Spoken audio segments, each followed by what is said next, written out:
राम रतन धन दुलारी सियावर भये गेला को बर में ठार हे राम रतन धन दुलारी सियावर भये गेला को बर में ठार हे संगाही में छथि सीता जनक दुलारी धिया पिया संग भेट कराती हे सासु सोहागिन लिखी लेला को बरा सरहो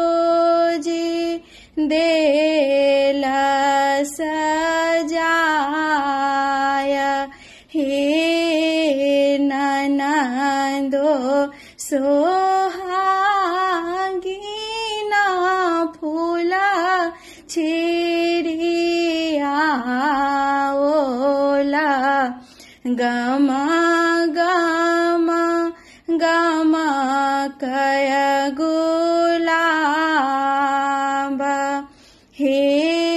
गुलाब गमा का भारी नगर पसरी गेला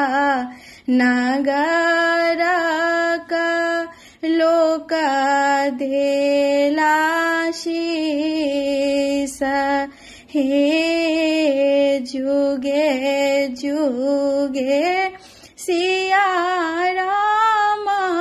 जोरी बनल रहे रहु सिया आहायहि बात हे जुगे जुगे सिया राम जोड़ी बनल रहे रहु सिया आहायहि बाती